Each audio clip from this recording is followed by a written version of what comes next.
अस्सलाम वालेकुम students of class 7th। कैसे हैं आप सब लोग? उम्मीद है अल्लाह के करम से इंशाल्लाह ठीक ठाक होंगे। बच्चों, जैसा कि आप जानते हैं हम चैप्टर पढ़ रहे थे शेखी और उसका मफहूम और इस्लामी तालीमात के हवाले से शेखी के बारे में हम लोग पढ़ चुके हैं। आज हम पढ़ेंगे शेखी के असबाब, वजूहात। शेखी जो इंसान के अंदर एक इखलाकी बुराई है, जो इंसान के अंदर तकब्बुर और घमंड की कैफियत पैदा कर देती है, ये क्यों पैदा होती है, किस तरह पैदा होती है। शेखी मारना इस्लामी और इखलाकी अक़दार के खिलाफ है। यहाँ ये बात तवज्जो चाहती है कि दीन से दूरी और इखलाकी कमजोरी शैतान के वरगलाने के सबब बनते हैं और वो हमें हर वक्त उकसाता रहता है। यानी ये जो शेखी मारना है, ये जो इखलाकी बुराई है, ये दर हकीकत जो है वो इस्लामी उसूलों, इस्लामी रिवायात के खिलाफ है। और इसकी वजह क्या है, इसकी सबब क्या है? वो ये है कि जब इंसान दीन से दूर होता है, दीनी तालीमात और इस्लामी तालीमात पर तवज्जो नहीं देता और उस पर अमल नहीं करता, तो फिर शैतान जो है वो इंसान को वरगलाता रहता है, उकसाता रहता है और फिर इंसान के अंदर इस किस्म की इखलाकी बुराइयां पैदा हो जाती हैं। खैर के काम करने वालों में ये बुराई कई राहों से आती है, जबकि कम ज़र्फ लोगों में ये इस राह से आती है जब उनकी दीनी इखलाकी हालत किसी हद तक बेहतर होना शुरू होती है तो वो कुछ काबिल कदर खिदमात अंजाम देते हैं। लोग इन खिदमात का जिक्र करते हैं तो शैतान उनके दिलों में वसवसा डालता है कि तुम अब वाकई बड़ी चीज बन गए हो।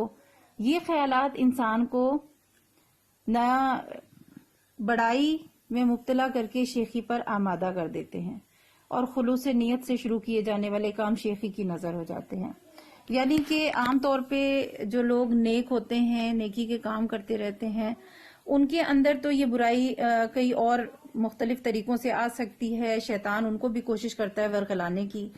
लेकिन जो कमजर्फ लोग होते हैं, जो इतने ज्यादा अच्छे इखलाक वाले, अच्छे आमाल वाले नहीं होते और वो कभी अचानक ही या किसी के कहने पर या किसी जगह तालीम सुनकर अगर उनके अंदर थोड़ी सी बेहतरी आना भी शुरू होती है, वो नेकी के काम करना भी शुरू होते हैं, तो शैतान उनको इस तरह से उकसाता है कि जब वो कोई भी नेकी का काम करते हैं, किसी की मदद करते हैं, किसी को जो है किसी का साथ देते हैं या दीन की राह पर चलते हैं और लोग अगर उनकी कभी तारीफ कर भी दें तो शैतान फौरन उनके दिल में ये वसवसा डालता है कि तुम तो बहुत बड़े आदमी बन गए हो, तुम तो बड़ी चीज हो, लोग तुम्हारी तारीफें कर रहे हैं। और फिर वो जो कमजर्फ इंसान जो थोड़ा सा ठीक होने की कोशिश भी करता है, थोड़ी सी उसके अंदर अच्छाई आती भी है, तो शैतान के इस वसवसे की वजह से वो सारी जो नेकी उसने की भी होती है वो भी शेखी की नजर हो जाती है। वो अपने अंदर ही जो है वो फखर और गुरूर का शिकार होना शुरू हो जाता है कि लोग तो मेरी तारीफ कर रहे हैं, मैं तो बड़े कोई आला किस्म की शख्सियत बन गया हूं जो लोग मुझे पसंद कर रहे हैं।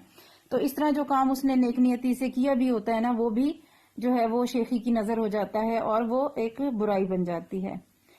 मसलन आप अपनी इस्लाह शुरू करें, सलाम में पहल करें, अपने साथियों की पढ़ाई में मदद करें या उनकी फीस अदा कर दें और फिर उस हर एक से उसका तस्करा करें, तो खुलूस नीयत का जज्बा खुदनुमाई में बदल जाता है और आखिरत में खुदनुमाई की नीयत से करने वाले नेक कामों का कोई अजर नहीं मिलेगा। यानी अगर हम अपनी किरदार को ठीक करने की कोशिश करते हैं, किसी की मदद करते हैं, किसी का साथ देते हैं, किसी की फीस अदा कर देते हैं, लेकिन साथ ही उसकी दूसरे लोगों के सामने उसका जिक्र भी शुरू कर देते हैं, दूसरे लोगों को बताना शुरू कर देते हैं कि हमने तो उसकी मदद की है, हमने तो उसकी फीस अदा की है, या मैं अपने अंदर ये सब कुछ तब्दीलियां ला रहा हूं, मैं अब ये नेक काम करता हूं, तो क्या है कि हम उस काम को दूसरों के सामने अपनी खुदनुमाई के लिए पेश करते हैं, दिखावा करते हैं कि हम देखो नेक काम कर रहे हैं या हमारे अंदर ये सलाहियत पैदा हो गई है। तो जो काम खुद नुमाई के लिए किया जाएगा उसका तो कोई अजर मिलेगा ही नहीं। नबी अकरम सल्लल्लाहु अलैहि वसल्लम ने फरमाया, क्या तुम्हें जन्नत वालों की खबर न दूं? हर कमजोर और हकीर समझा जाने वाला ग्रोह कसम खा ले तो अल्लाह ताला उसकी कसम पूरी कर देगा। क्या मैं तुम्हें दोजख वालों की खबर न दूं? हर तुंद खू, अकड़ कर चलने वाला और मुतकब्बिर। यानी जन्नत में कौन जाएगा? वो जो दुनिया में कमजोर है, लोग उसे हकीर समझते हैं, कमतर समझते हैं, لوگ سمجھتے ہیں یہ کچھ کر نہیں سکتا، لیکن اگر وہ کسی چیز کا ارادہ کر لے، کوئی قسم کھا لے، تو اللہ تعالیٰ اس کے ارادے کو، اس کی قسم کو پورا کر دیں گے۔ اور دوزخ والے کون لوگ ہیں؟ جو تند خو ہیں، بہت سخت بولتے ہیں، اکڑ کر بولتے ہیں، بدتمیزی سے بولتے ہیں، اکڑ کر چلتے ہیں، تکبر سے، غرور کے ساتھ، تو ایسے لوگ جو ہیں وہ دوزخ میں جائیں گے۔ شیخی مارنے کے نقصانات۔ شیخی مارنے والے صرف اپنی دانست میں بڑے ہوتے ہیں اور لوگوں کے دلوں میں ان کی بالکل بھی عزت نہیں ہوتی۔ شیخی مارنے والوں پر کوئی اعتبار نہیں کرتا اور دنیا کے ساتھ ساتھ ان کی آخرت بھی خراب ہوتی ہے۔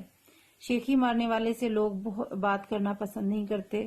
اس کے برعکس عاجزی اختیار کرنے اور معاملات میں اپنی بڑائی نہ جتانے والے لوگ اللہ تعالیٰ کے نزدیک زیادہ محبوب ہیں۔ آئیں عہد کریں کہ شیخی اور خود پسندی کی بجائے تواضع اور انکساری جیسی صفات اپنے اندر پیدا کرنے کی کوشش کریں گے۔ نقصان کیا ہے شیخی کا؟ سب سے بڑا نقصان تو یہی ہے کہ انسان اپنے طور پہ سمجھتا ہے کہ میں بہت جو ہے وہ بڑی شخصیت بن گیا ہوں اور بہت میری لوگ تعریف کریں گے، تو اس لحاظ سے وہ گھمنڈ کا اور تکبر کا شکار ہو جاتا ہے، جبکہ حقیقت یہ ہے کہ لوگ ایسے شخص کو پسند ہی نہیں کرتے۔ جو لوگ شیخی مارتے ہیں، اپنی خوبیاں بیان کرتے ہیں، اپنی بڑائی بیان کرتے ہیں، لوگ ایسے لوگوں سے بات کرنا ہی پسند نہیں کرتے، اور اگر کر بھی رہے ہوتے ہیں تو بالکل توجہ نہیں دیتے، اعتبار نہیں کرتے ایسے لوگوں کا، اور آخرت تو ایسے لوگوں کی خراب ہو ہی جاتی ہے، کیونکہ جو دکھاوا کرتے ہیں، شیخی بگاڑتے ہیں، ان کے لیے نیکیوں کا بھی کوئی اجر نہیں ہے، اور اللہ تعالیٰ بھی ایسے شخص کو پسند نہیں کرتے۔ ہمیں کوشش کرنی چاہیے کہ اپنے اندر سے شیخی کو ختم کریں، خود پسندی کو، بڑائی کو بیان کرنے سے، گھمنڈ سے باز آ جائیں اور تواضع کا، عاجزی کا، انکساری کا رویہ اختیار کریں اور اپنے اندر یہ خوبیاں پیدا کرنے کی کوشش کریں۔ ایکسرسائز میں کوشچن دیکھ لیتے ہیں۔ شیخی کے اسباب، کیا اسباب ہوتے ہیں؟ کوشچن نمبر 3 تک ہم کر چکے ہیں۔ 4 ہے شیخی کے کیا اسباب ہیں؟ ابھی میں نے آپ کو شیخی کے اسباب پڑھایا ہے۔ شیخی مارنا اسلامی اقدار کے خلاف ہے، یہاں سے شروع کریں گے، اور شیخی کی نظر ہو جاتے ہیں، یہاں تک لکھیں گے۔ ٹھیک ہے جی، ایک پیراگراف آئے گا، شیخی مارنا اسلامی اور اخلاقی اقدار کے خلاف ہے، یہاں سے شروع ہوگا، اور شیخی کی نظر ہو جاتے ہیں۔